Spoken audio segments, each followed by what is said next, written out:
Hola querido aprendiz extranjero, hoy te doy la bienvenida con un nuevo episodio que te ayudará con tu comprensión auditiva, o sea, input, y a conocer un poco más de las estructuras gramaticales en español.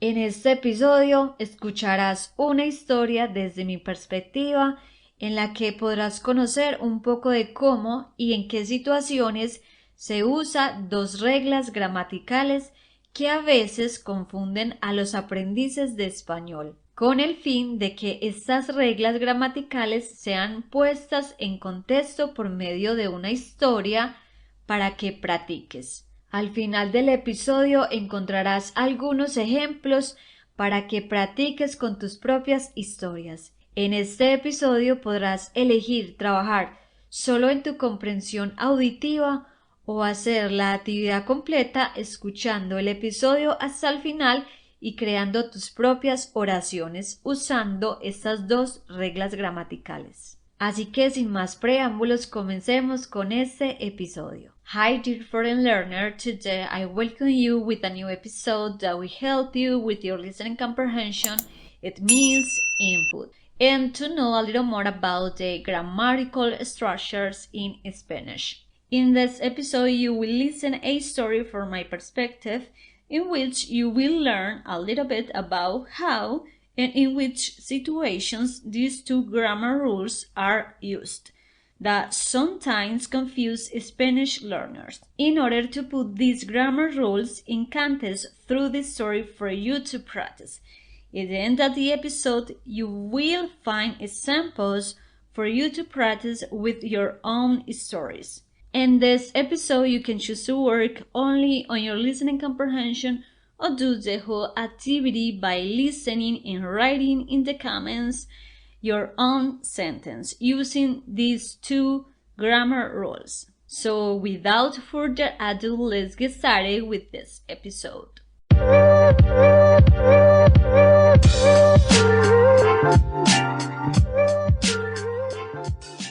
Hola querido extranjero, bienvenido a un episodio más. Empecemos entonces con unos ejemplos de oraciones para ponerte en contexto de cuáles son esas reglas gramaticales de las que te estoy hablando. Si no hubiera estado de fiesta hasta tarde, habría llegado temprano a mi trabajo. Afortunadamente, no compré mis tiquetes de avión en pandemia, porque si hubiera viajado, me habría contagiado del COVID-19. Pero para hacerte menos difícil estas reglas gramaticales, pongámoslas en contexto con la siguiente historia. Los divertidos personajes que creó Chespirito desde mi perspectiva. No sé si para ti es familiar el nombre del recordado Chespirito. ¿Es familiar ese nombre para ti? Pues si no es conocido para ti, te pondré en contexto. Chespirito fue un actor, comediante, dramaturgo, escritor, guionista, compositor, director y productor de televisión mexicana. Increíble, ¿no? Pues en Latinoamérica amamos su arte por sus particulares papeles de comedia en la televisión mexicana, guiones que fueron creados por él mismo. En Latinoamérica cada domingo transmiten sus increíbles programas de comedia. En mi opinión es genial empezar el día de esa forma, viendo cada capítulo de esas obras de Chespirito. Los personajes a los que Chespirito les dio vida fueron el Chavo del Ocho, Chompiras, Dr. Chapatín y Chapulín Colorado. Cada uno de sus personajes hacen reír y es increíble en mi opinión porque sus personajes se han transmitido en Latinoamérica de generación en generación. Los niños aman sus personajes, tanto así que en las fiestas de Halloween los niños visten la ropa que Chespirito usaba en sus personajes, especialmente el Chavo del Ocho o Chapulín Colorado. Me causa mucha risa cada que veo uno de sus capítulos de comedia, uno de mis preferidos, y me atrevería a decir que la mayoría de latinoamericanos aman el personaje del Chavo del Ocho, en el cual actuaba como un niño, pero eso no quería decir que su apariencia era la de un niño realmente. En realidad, Chespirito en su vida real era mayor de edad. Y en mi opinión, ahí estaba la magia. Los personajes que actuaban como niños eran mayores de edad. Algo muy curioso es que el personaje del Chavo del Ocho nunca dejó ver el lugar donde realmente vivía.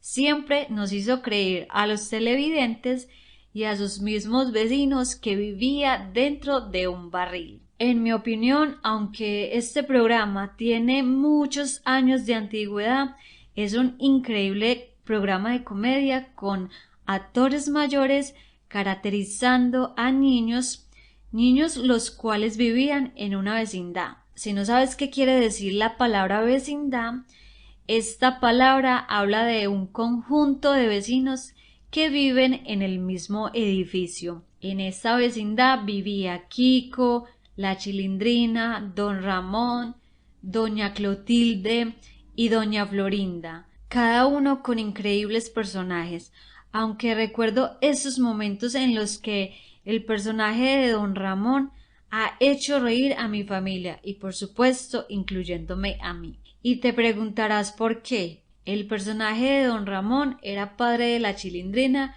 y un hombre con muy poco dinero que nunca pagaba el arriendo del apartamento en el que vivía con su hija, escondiéndose del propietario del apartamento para no pagar. Pero Kiko también fue un gran personaje, ya que caracterizaba a un niño consentido y mimado por su madre, ya que el personaje de Kiko era el único hijo de doña Florinda. Por lo tanto, le gustaba presumir los juguetes que su madre le compraba. Otras escenas muy divertidas de este programa de comedia mexicana era cuando doña Florinda le pegaba cachetadas a don Ramón porque este hombre hacía llorar a su hijo y ella, como madre protectora, defendía a su hijo. Pero la Chilindrina también fue un gran personaje porque, en mi opinión, pienso que fue la villana de la comedia, ya que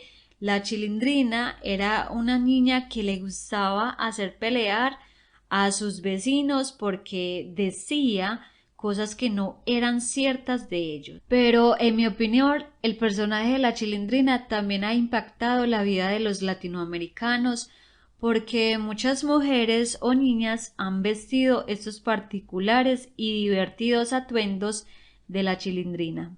Por supuesto, hay muchos más personajes en este programa de comedia llamado El Chavo del Ocho. Personajes tales como la Popis, el profesor Girafales, Ñoño, el señor Barriga, Patty y Jaimito el Cartero. Cada uno de ellos hicieron un gran papel y actuación, ya que sus personajes han estado entreteniendo a los latinoamericanos de generación en generación. Pero claramente hablo en pasado porque desafortunadamente muchos de ellos han muerto ya. Entre ellos Chespirito, la mente que le dio vida a cada uno de esos personajes de la vecindad. Es una lástima porque si Chespirito no hubiera muerto, habría continuado creando increíbles historias de comedia para hacer reír a sus televidentes.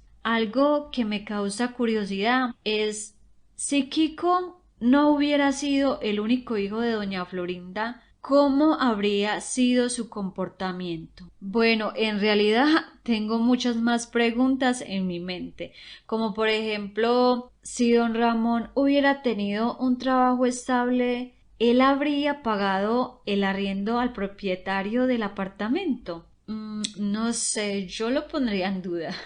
Pero también pienso que si don Ramón hubiera educado mejor a la Chilindrina, ella habría aprendido a valorar la amistad de sus vecinos. Aunque el personaje de doña Florinda me hace reír mucho, no estoy de acuerdo con la forma que doña Florinda usa para defender a su hijo. En mi opinión, si doña Florinda hubiera hablado con don Ramón, tal vez habría sido una mejor solución para que don Ramón no molestara a su hijo. Querido extranjero, si tú tienes las respuestas a mis preguntas, pues escríbelas en los comentarios usando también estas dos estructuras gramaticales. Como has escuchado, esta estructura a veces es un poco confusa para los aprendices de español, y es que, siendo sincera, hasta su mismo nombre gramatical intimida un poco, ya que esta estructura son dos reglas gramaticales juntas.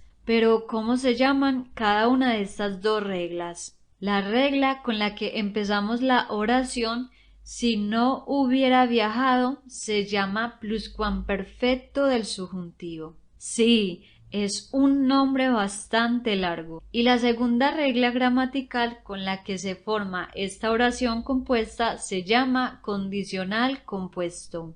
Ahora, resumiéndote cómo se forman estas estructuras, pues vamos a verlo a continuación. Cuando usamos estas dos reglas gramaticales juntas, siempre debemos usar el verbo haber para hacer estas dos estructuras en pasado. Pero te preguntarás, ¿cuál es la conjugación del verbo haber en inglés? En inglés, la conjugación del verbo haber es would have. También necesitamos un verbo en pasado next to del verbo haber, llamado verbo participio. Este verbo en pasado en su mayoría terminan ado y ido. What does that mean? Los verbos que terminan en are les debes agregar ado. Los verbos que terminan en o ir le debes agregar ido. Por ejemplo, trabajar. Ver in the past participle is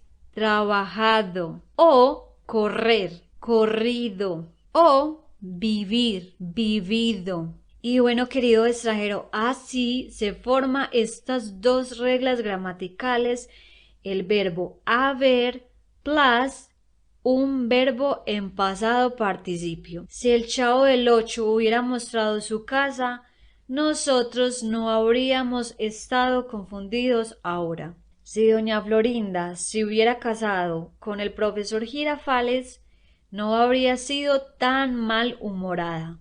Ahora, querido extranjero, es tu turno para crear tus propias oraciones usando estas dos reglas gramaticales, pluscuamperfecto del subjuntivo más condicional compuesto. Déjame en los comentarios tu oración y respuestas a las preguntas que yo tenía acerca de los personajes de la vecindad del Chavo del Ocho. Te dejaré abajo en la descripción el minuto exacto de cuando yo me hice estas preguntas. Bueno, querido aprendiz extranjero, hemos llegado al final. Espero que te haya ayudado este episodio con tu proceso de aprendizaje. Próximamente estaré trayéndote otro episodio para facilitarte el camino hacia la comprensión auditiva y fluidez en tu español. Así que suscríbete Aprendiendo a lo Smart Spanish Lady para que no te pierdas ningún episodio y así sabré si este contenido está siendo útil para ti.